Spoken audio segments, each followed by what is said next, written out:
Hello everyone. Welcome to Just Live Tarot, where we take our power in our lives back into our own hands as best as we are capable.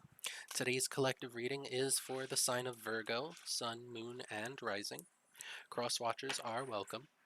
Virgo, this is not a personalized reading, so please take what fits, flip energies when necessary, and if it don't apply, let it fly. Today's reading, Virgo, is for what we need to know regarding finances for the rest of this month of September. I hope that whatever comes up today, Virgo, can be utilized to make better informed decisions that may be coming your way. And with that, let us begin.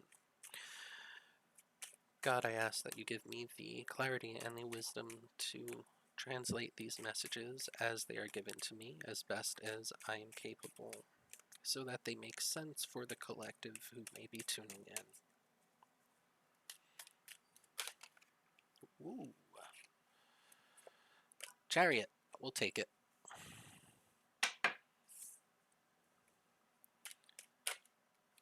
Okay, I guess I'm not flipping, but Spirit is today. We got Three of Cups.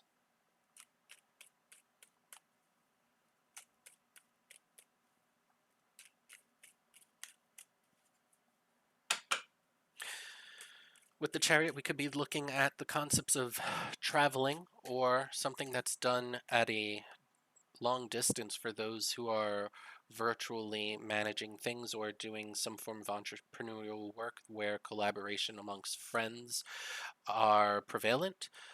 So basically, like a self made business where friends are part of the business, or vice versa. Or for those of you who work um, with friends, ooh.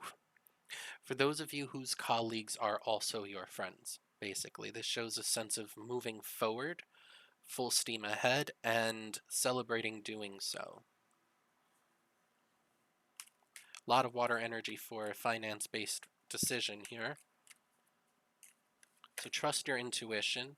It seems like you may be in a position where what you are doing for your financial gains is something that you are passionate about, something that you love to do, something that speaks to your heart space.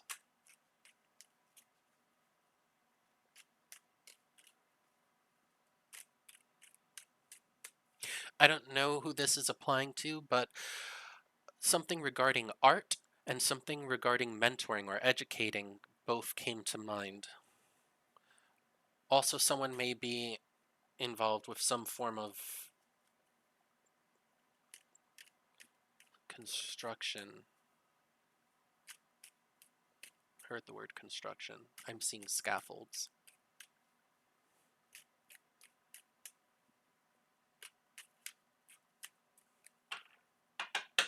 What do my Virgos need to know regarding finances for the rest of the month of September of 2023? Well, looks like we got the passion on point. So much wands. Okay. Interesting. Ooh, what's the baseline? Ooh, Virgo. That's kind of a switch. What's going on here? Baseline energy, Eight of Swords? What are we in our heads about, Virgo? Stay put. Virgo, with the Eight of Swords, baseline energy, this is something that is heavy on your mind. I caught myself wanting to say troubling, but for some reason it was like, don't say that word. It's something that weighs heavily on your mind. I don't know if you're going through a situation where you don't feel like you can succeed in reaching a particular objective or checkpoint goal for whatever the reason is. Maybe you don't feel like you have the resources for it. Maybe you don't feel you have the experience for it. Maybe you don't feel like you quite measure up to the competition. But if any of those things are remotely in the realm of what it is you are experiencing, thinking, or feeling, Virgo, please know that this is quite literally not the actual reality of the matter. Um,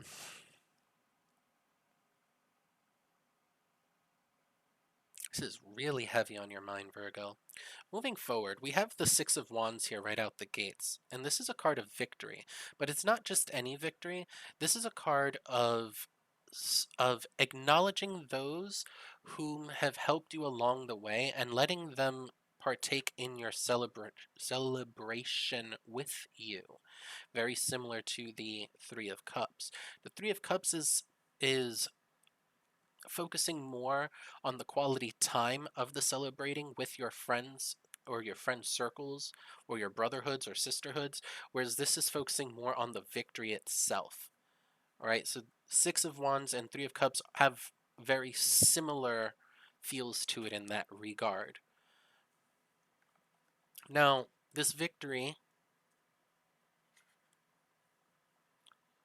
seems to be something that was hard fought because we have here the Nine of Wands, the Wounded Warrior. This is something that must have taken a lot of time, energy from you. Is this the same person? How interesting.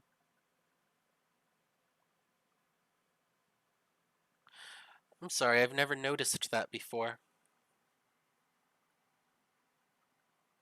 I'm looking at this as if the figure in the Nine of Wands is the same person as the Eight of Swords for the context of this reading, whereas you've unbound yourself, but instead of being surrounded by swords, now you're surrounded by wands, right? Except this time, instead of feeling trapped by them, you're using them as a means of kind of hiding. It's like, it's not that you're hiding, it's more of like trying to rest and recoup, live today, fight tomorrow, conserve your strength, come back with a vengeance, when you can. This can also be a card of putting up healthy boundaries, Virgo. Now, perhaps you need to do that with yourself for your own mental health sake, for those of you who may be battling with intrusive thoughts, the Eight of Swords here, right? Intrusive thoughts tend to, in this context, bring you down for what seems like logical and realistic reasons to you, but are not actually logical reasons. Um, it just feels like a constant battle within your own mind, and it gives me the little engine that could kind of vibe. It's like, I think I can, but I'm not sure if I can, but I'm going to try anyway, and I'm going to keep on trying anyway, and I'm going to keep on, slugging away.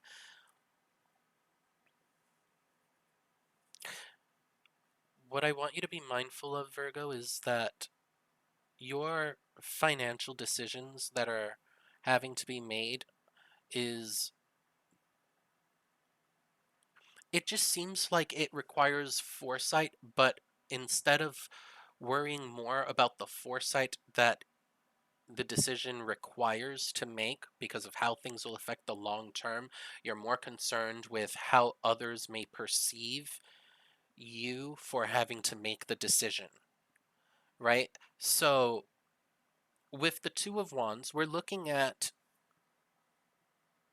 not having moved outward on your journey, but looking out onto the horizon through your globe and seeing what it is that you need to do to make the decisions. And then the Seven of Wands is talking about trying to be extremely strategic about it. Now, some may look at this as a card of dishonesty or even thievery. Um, I look at this as a card that is you do what you gotta do, for better and for worse.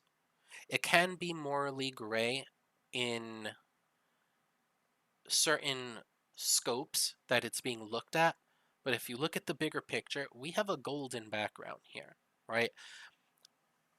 Golden backgrounds are supposed to be indicators of positivity. Now, this person could be stealing swords because of. I'm trying to remember if it was the art of war.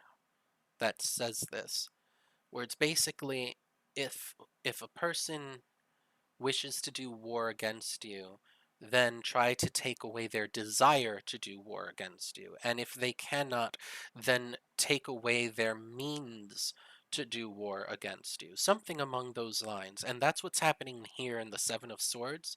It's taking away a person's ability to harm you. That's how I see the Seven of Swords, right? So translate it down into financial based decisions, you may be in a position where you're trying to strategically think of a way to come to a particular decision and then articulate the decision in a way where others won't get upset and hold grudges with you and then try to sabotage you in some way, shape, or form. That's how I see that with the Seven of Swords. And then we have here the Five of Swords, the concern. This is very much in your head. Now I see why we have the Eight of Swords here. The Five of Swords is this, but at what cost card, right? So some may look at this as defeat if you are one of the people in the background, whereas others may look at this as success at the cost of losing respect or losing your dignity or losing something of equal or more value than what the victory itself was worth. And so this may be the position that you are going to find yourself in or are currently finding yourself in, where it's like, okay, a decision has to be made regardless. And I can't make everybody happy. It's just not physically possible with what's happening around me. Whether that's because some people are just choosing to be impossible or difficult, or because people are committed to misunderstanding you, or because some people just need to grow up, or because some decisions may be a little unfair for certain people. And that's just the way the cookie crumbles. At the end of the day, this is a business that has to run, or rather this is your finances that you have to secure for yourself, because at the end of the day, who's going to pay your bills if not you, Virgo?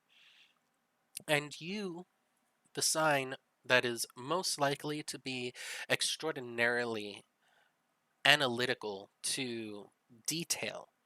um, this doesn't surprise me that you would find yourself in a position of trying to think out every single possible scenario and how it can all play out.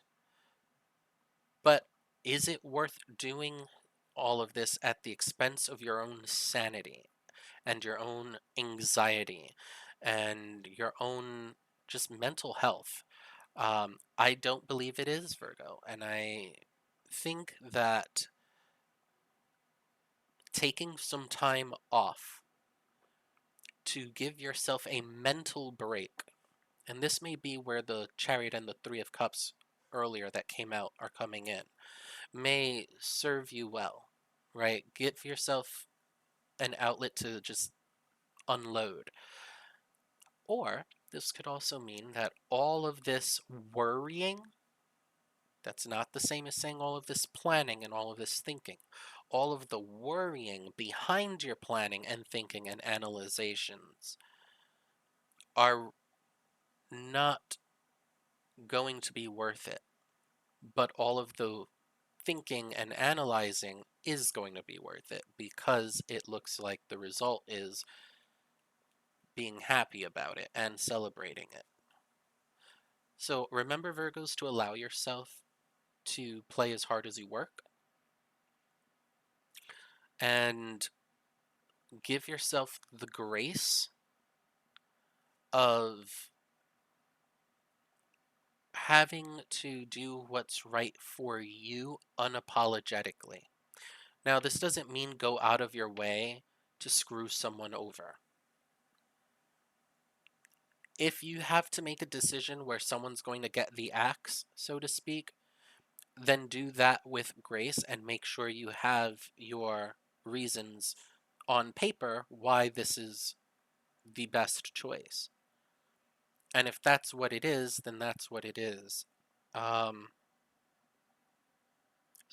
School came to mind earlier, And I was just given an example. There was a teacher that I once had back in high school that used to say to my fellow classmates, I'm not failing you. You're failing yourself. I didn't take these tests for you.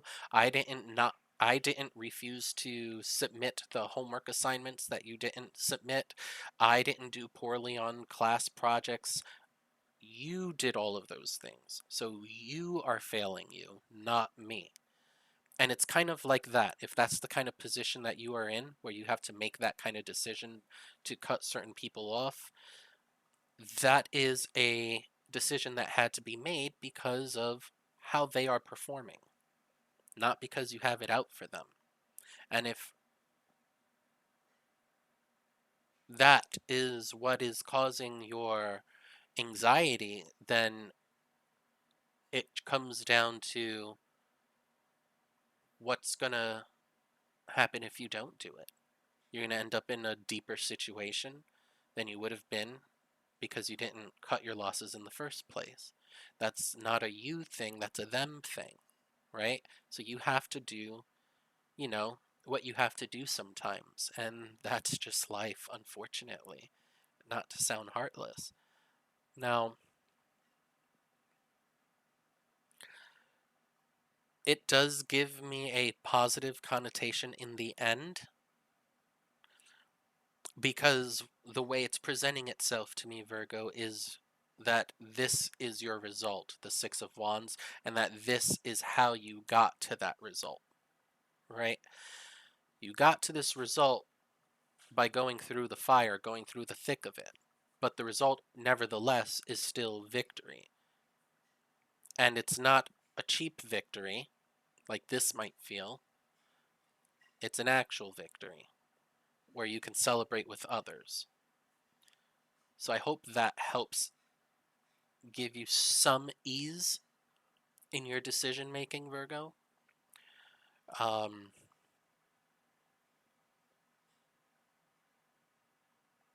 what else?